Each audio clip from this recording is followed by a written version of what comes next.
Well, hello again. This is Hero. I think the last one I did, the starter, I think this will be considered the next step.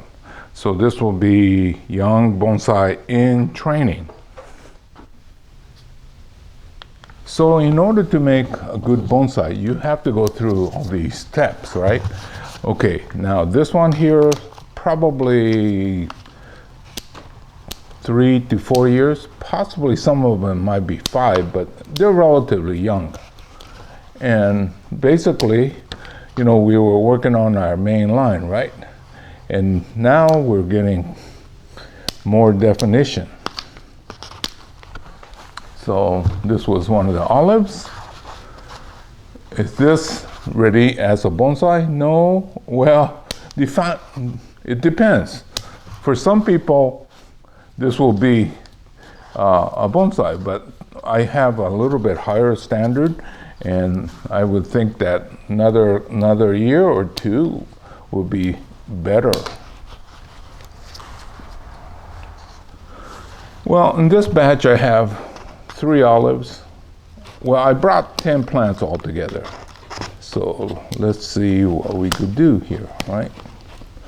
Always think in terms of the main line. Well, now what happened here is it forked off this way or this way. So I could cut this off and go this way, but I think I was going that way. So this side should be cut off, and then hopefully a small branch will grow in its place. And then up here, we cut here so that it starts another movement and keep the taper going too. Okay, this one looks like I need to use, see, the olives tend to sucker at the base.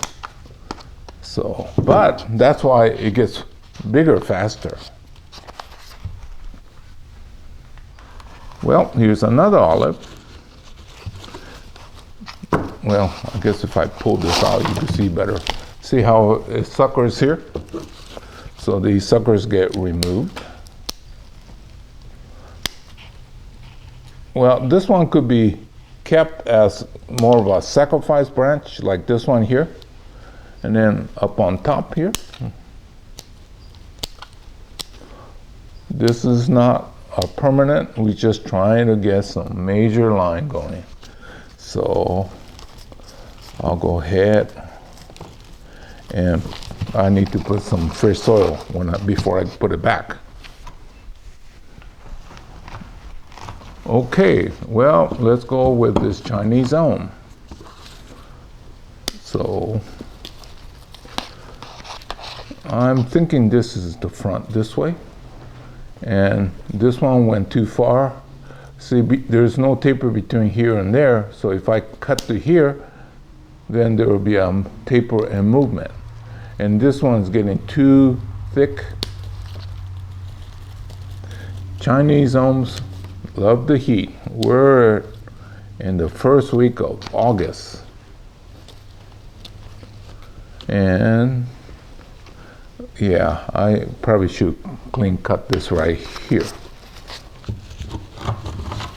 So if you train your materials early, even if you like to wire, there will be less need for it.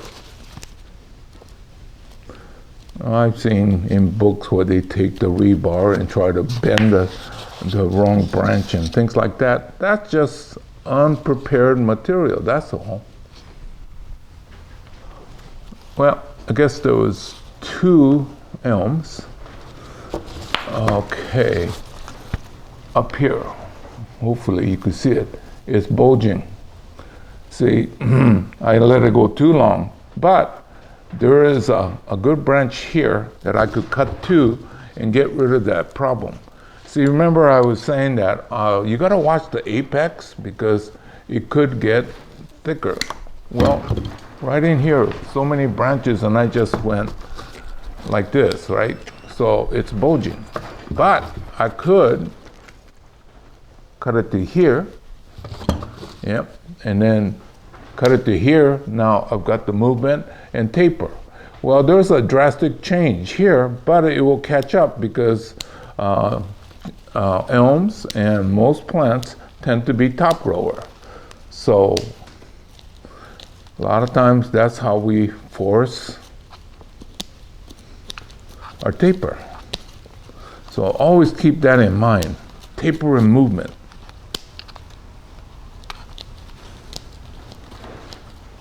And you know, I do this, and probably it should be redone in about a month's time anyway. So most of these has probably at least 2 to 3 trimmings per year. So times 2 or 3, yeah. So, you know, this is not a great bonsai, but it has to start, right? And that's what I go for around here. Now what we got here is a boxwood, right? So most of the time we try to see right here where it kind of dips down, goes up, gets rid of this, and it dips down. Because there's a tendency for these to grow up anyway, so you could force it slightly down like that, and you avoid yourself have to do some drastic wiring. It's all in the process of preparing good material, and most people don't spend the time. They try to make a bonsai right away. It's not done that way, not a good one anyway. It takes time, and then it has to have kind of a thought, what is the ultimate goal? So this one here is becoming informal upright.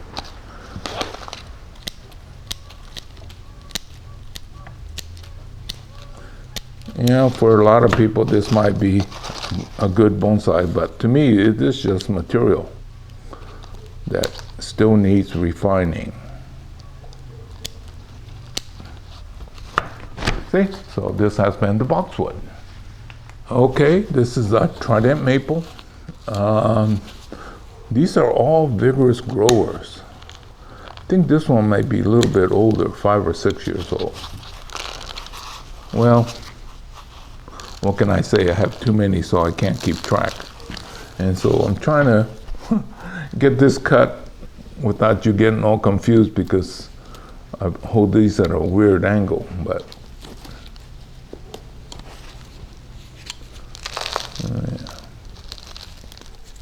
okay, now we just shorten these, and apex. There was a question, you know, how do you create an apex? Well, right up here, it goes this way. See the thickness here and thickness there? That means there's no taper, so that's not a good way to use as apex. But we also need the movement. So I'm thinking of cutting like this, and this center one is a good branch, but it's boring. So, okay, so what? I'm gonna cut it here. That solves half the problem. Okay, so, you know, it's rather drastic, but this is just young materials in training, so it's not a big deal. Okay? Yeah, I think this one could run into a problem. It's getting thick, and this is the proper location. Okay, so this will be back within weeks. Oh yeah, the Trident tend to be very vigorous, so it does this. So it grew out of the bottom onto my bench where it was maintaining moisture. So just cut those loose like that. Or take it out.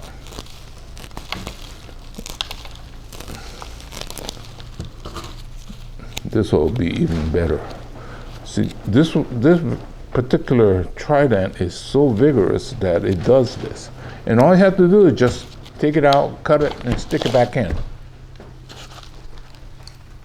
Okay, we got a couple of blue bar cypresses.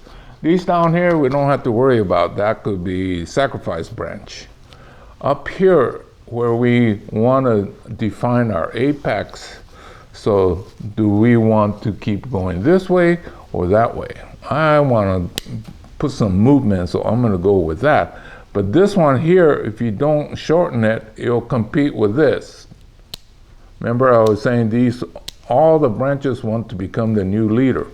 So you gotta define it yourself, and then you make it go the way you want, not the way this plant wants to go, okay? And then up here, probably want to turn somewhere, so I'm going to take just the tip off, and then one of these will be a new leader, and then we'll cut to that. Okay, a couple of things. These are not permanent. Well, this one here, it could be. No, it won't be. Nah, forget it. Forget what I just said. I'm going to cut it off. This one here probably will be a sacrifice branch. And then up here, we got a main one going that way, but I think I wanted to turn it this way, so. And some of you going, oh my God, why did he cut off all those good branches? Because they grow right back. And so you could see what I'm doing, right? This movement in here and taper. And then probably should take this tip off, so one of these will take off. This one we don't worry too much because I think it's going to be a sacrifice branch anyway. Or it could be a double trunk. Okay, so this is done. Okay, this is a dwarf Hinoki cypress. Not sure what I'm doing with this, but we don't want this many branches, so I'm going to thin it out, not to the exact, but enough so that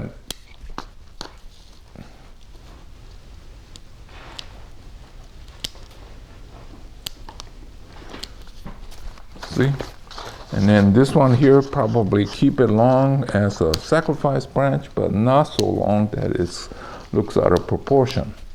Now, I could do a number of different things. I could put movement in here by putting a stick. Or you could use a wire, then you'd be a little bit more exact.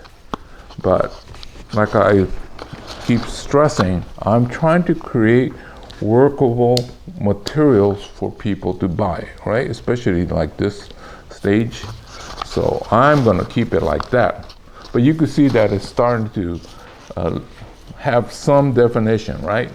Probably half more should come off. But I just want to make it so that somebody that takes this could go this way, they could go this way, all different ways. Okay, so anyway, that makes the 10. Okay, so what did we learn today? Well, even these very small plants go through a lot of training around here. So anyway, this has been assorted plants. We had the olive, the Chinese elm, Japanese boxwood, Trident, Bolivar cypress, and Hinoki cypress. Total of 10. So anyway, this is what I have to do constantly. So anyway, this is Hiro saying goodbye. I'll see you again real soon in another chapter.